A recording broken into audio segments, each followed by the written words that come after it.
Une bombe aujourd'hui en politique québécoise alors que dans la foulée du conflit entre les médecins et le gouvernement, le ministre et docteur Lionel Carman, responsable des services sociaux, quitte le gouvernement, quitte la CAQ et va siéger comme député indépendant jusqu'aux prochaines élections. Les dernières semaines ont été difficiles.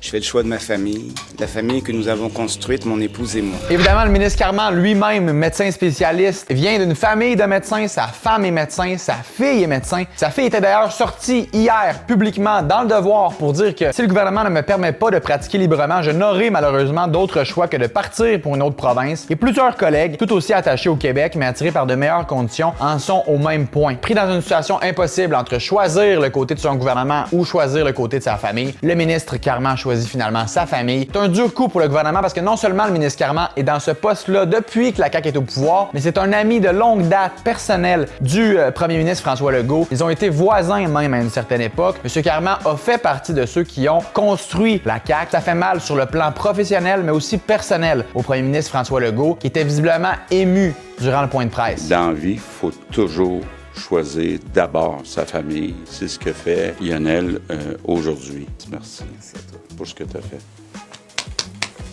Et au-delà de tout ça, c'est un autre élu qui s'ajoute à une liste de plus en plus longue d'élus caquistes qui quittent le navire. On peut se rappeler Pierre Fitzgibbon, on peut se rappeler Yuri Chassin, Maïté Blanchette-Vézina récemment. Et ça pose la question aussi, si le premier ministre et le ministre de la Santé sont pas capables de convaincre le seul médecin au sein du gouvernement que c'est une bonne réforme pour les patients, pour les médecins, eh bien comment est-ce que le gouvernement peut s'attendre à convaincre les médecins, encore une fois, et les patients que c'est effectivement une bonne réforme? La question se pose. Et sinon, sur un plan plus personnel, j'ai été responsable des communications du ministre Carman pendant plusieurs années. C'est un gentilhomme, c'est un homme foncièrement bon, un gentleman, quelqu'un qui travaillait avec tous les élus, peu importe leur couleur politique, quelqu'un qui était extrêmement apprécié de ses pairs, quelqu'un qui m'a appris beaucoup, qui a fait de grosses réformes en matière de protection de la jeunesse, de santé mentale, au niveau du financement aussi dédié aux personnes en situation d'itinérance. Et donc les personnes les plus vulnérables de partout au Québec perdent tout un allié aujourd'hui avec le départ du ministre Carman, à qui je souhaite pour la suite les meilleures des chances.